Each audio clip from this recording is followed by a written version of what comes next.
सुबह से 4 बार अखबार पढ़ चुका हूँ, अभी तक चाय नसीब नहीं हुई। हाँ हाँ लाती हूँ, तुम्हें तो सुबह से अखबार पढ़ने के अलावा काम ही क्या है। हमारी माँ तो सुबह के 4 बजे ही पिताजी के हाथ में चाय थमा दिया करती थी। जरा सी चाय देने में देर क्या हो गई, तुम तो अपने माँ का ताना सुनाने लगे। तुम तो अपने जन्म कुंडली में लिखा कर लाए हो कि एक फ्री की नौकरानी तुम्हारी सेवा में दिन रात लगी रहे। लो कहो, एक चाय ही तो मांगी थी। अरे बंकू बेटा जरा इधर आना। अरे बंकू बेटा ये क्या हाल बना रखा है। कुछ नहीं पिताजी, वो पड़ोस का छोटू है ना, उसी को जरा सबक सिखा के आ रहा हूँ। बिल्कुल अपनी माँ पर गया है। क्या कहा? कुछ नहीं, तुम अपना काम करो। बेटा कल तुम्हारे स्कूल में परीक्षा की कॉपियाँ दिखाई गई थी ना? हाँ पिताजी, पास हो गए। कितने अंक प्राप्त हुए हैं? पूरे 50% पिताजी। बस 50? आजकल तो टमाटर का भाव भी 70-80 रुपए किलो है, कम से कम उतने तो लाते। पिताजी जिस दिन परीक्षा थी ना, उस दिन टमाटर का भाव 50 रुपए ही था। देखो कैसी कैसी बातें करने लगा है।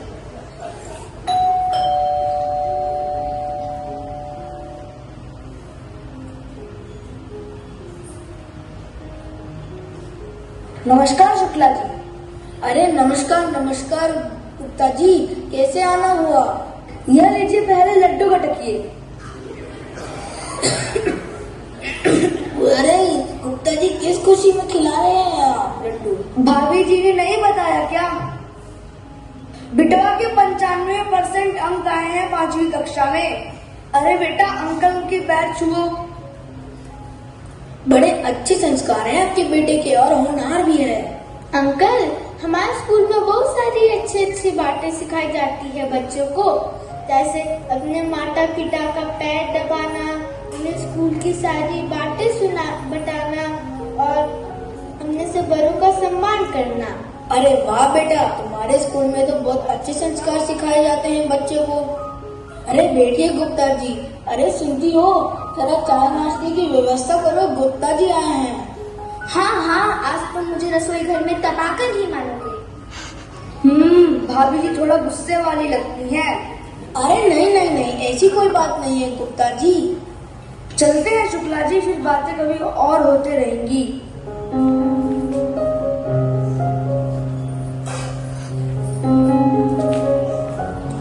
अरे जरा आगे पीछे भी देख लिया करो, वो क्या सोचेंगे हमारे बारे में, वो हमारे पड़ोसी हैं।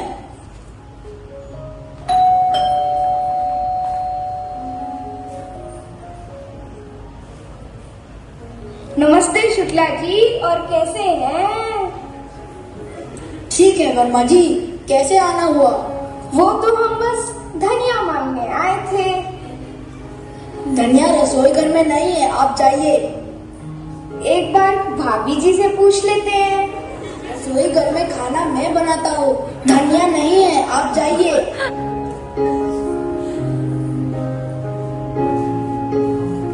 हे भगवान, अब तो तुम पड़ोसियों से भी झूठ बोलने लगे। क्यों? कल चाय नहीं बनाई थी रसोई घर में? नमस्ते शुक्ला जी। आप फिर आ गए। आपके घर से कुछ आवाजें सुनाई दे रही थी। आप दूसरों के घरों में कान लगाए फिरते हैं। अरे आप तो नाराज होने लगे, मैं तो बस टमाटर मांगने आया था। टमाटर नहीं है, आप जाइए। एक बार भाभी जी से पूछ लेते हैं। मैंने कहा ना कि रसोई घर में खाना मैं बनाता हूँ, टमाटर नहीं है, आप जाइए। हाँ माँ, दिन रात मुझसे लड़ता है, सुबह से मेरा दिमाग खराब कर रखा है। सारे कलेश की जड़ तो तुम्हारी माँ ही है। माँ जरा फोन रखना, अभी बताती हूँ। अरे शुक्ला जी, मैं फिर बाद में आता हूँ। इस घर में तो मेरा रहना ही मुश्किल हो गया है, मैं जरा ठहर के आता हूँ।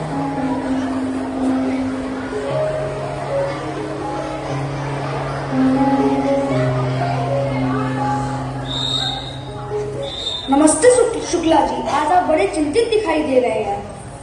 अरे कुछ नहीं, वो मैं अपने बेटे की पढ़ाई को लेकर जरा चिंतित था। तो आप उसका एडमिशन किसी अच्छे स्कूल में क्यों नहीं करा देते हैं? बिल्कुल ठीक कहा आपने। मैं कल ही अपने बेटे का एडमिशन आपके बेटे की स्कूल में करवा देता हूँ।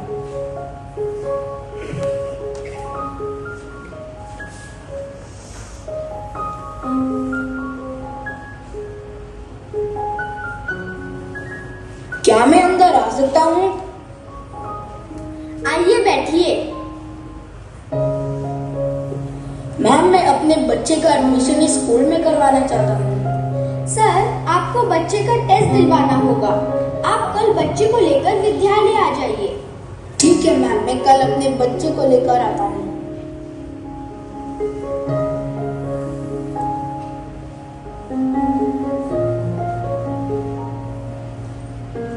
मैम, क्या मैं अंदर आ सकता हूँ? आइए आइए। सर, आप बच्चे को यहाँ बैठा दीजिए, हम टेस्ट ले लेते हैं। तब तक आप बाहर इंतजार कर लीजिए।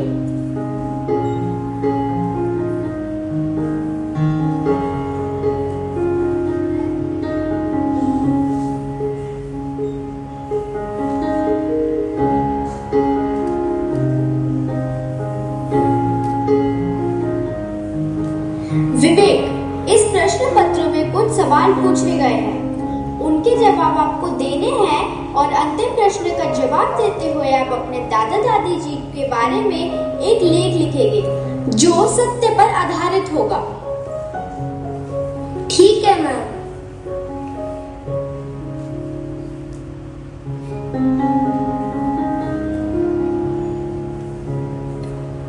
मैम, मेरा हो गया।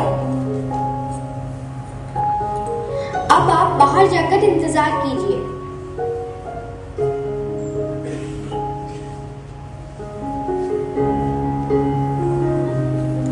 May I come in, sir? Yes, please come in. सभी बच्चों ने टेस्ट दे दिया? सर, मैं उस नए बच्चे के बारे में आपसे कुछ पूछना चाहती हूँ। कहिए, आप क्या कहना चाहती हैं? सर, विवेक ने लगभग सभी प्रश्नों के उत्तर ठीक दिए हैं।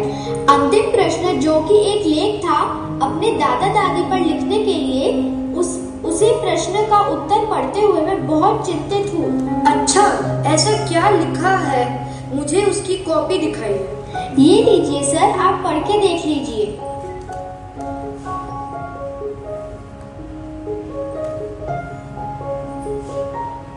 आप विवेक के पिताजी को मुझसे बात करने के लिए कहिए। ठीक है सर, मैं उन्हें बुलाती हूँ। सर, आपसे मिलना चाहते हैं। जी जरूर। सर, क्या मैं अंदर आ सकता हूँ? जी आइए। आप तो जानते हैं कि हम अपने विद्यालय में सिर्फ अंकों के आधार पर बच्चों को एडमिशन नहीं देते। जी सर। हमारे विद्यालय के कुछ नियम हैं। हमने जब विवेक के आंसर शीट को चेक किया तो पाया कि विवेक अंग्रेजी में कुछ कमजोर है। इसलिए आपको और आपकी पत्नी को 1 माह तक अपने बच्चे से केवल इंग्लिश में बात करनी होगी, क्योंकि ये इंग्लिश मीडियम स्कूल है और यहाँ पे इंग्लिश बोलना बहुत जरूरी है। मैं समझ सकता हूँ सर, लेकिन हमें अंग्रेजी नहीं आती। हम हिंदी माध्यम से पढ़े हैं। यह हमारे लिए बहुत मुश्किल होगा। मुश्किल है पर नामुमकिन नहीं, आप सीख सकते हैं। सर, मैं अपने बच्चे का एडमिशन स्कूल में इसलिए करवाना चाहता था ताकि ये पढ़ लिख कर ये हमसे योग्य बने और आगे बढ़कर अंग्रेजी सीखे। पर इसलिए सिर्फ हमें अंग्रेजी नहीं आती, हम उससे 1 माह तक बात ना करें, यह मुझे ठीक नहीं लगता। मैं आपको यह बताना चाहता हूँ कि जब हमने आपके बच्चे का टेस्ट लिया तो अंतिम प्रश्न में उसे एक लेख लिखने के लिए कहा गया, जो कि उसे अपने ग्रैंड पेरेंट्स के ऊपर लिखना था। देखिए उसने अपने जवाब में क्या लिखा। मैं अपने दादा दादी से बहुत प्यार करता हूँ। मेरे दादाजी मुझे अच्छी अच्छी बातें सिखाते थे। वे मुझे अपने पिताजी के बचपन के बारे में भी बताते थे कि कैसे वे उन्हें कंधे पर बैठाकर मेला घुमाने ले जाया करते थे और उनके बार बार पूछने पर उनके सभी प्रश्नों का उत्तर दिया करते थे। दादी माँ मुझे लड्डू बनाकर खिलाया करती थी। मैं पिछले 1 साल से उनसे नहीं मिला। मुझे उनकी बहुत याद आती है। जब उन्हें मेरे माता पिता की ज़रूरत थी, उस समय उन्होंने उन्हें गांव में रहने के लिए कह दिया।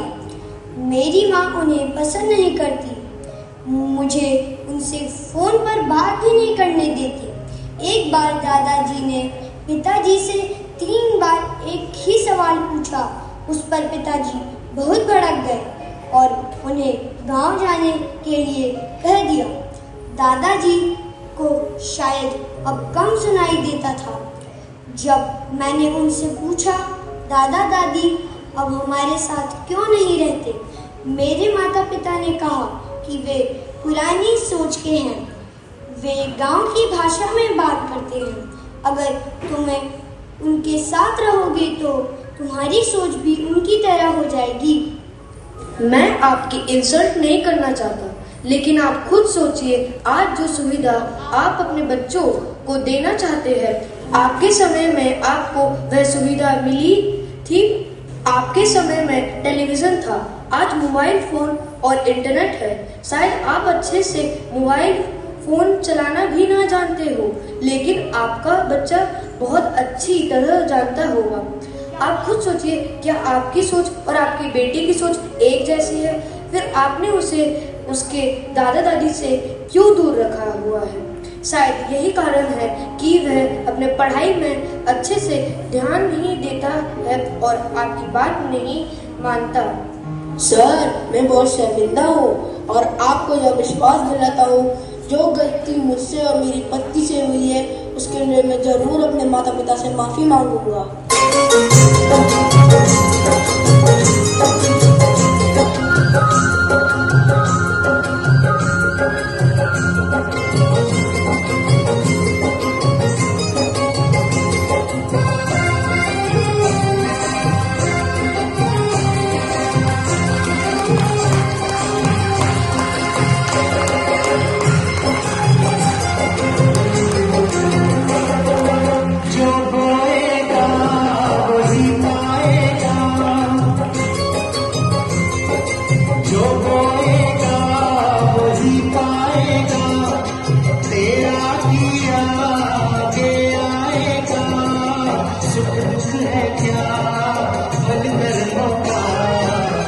जैसी करनी वैसी भरनी, जैसी करनी वैसी भरनी, जैसी करनी वैसी भरनी, जैसी करनी वैसी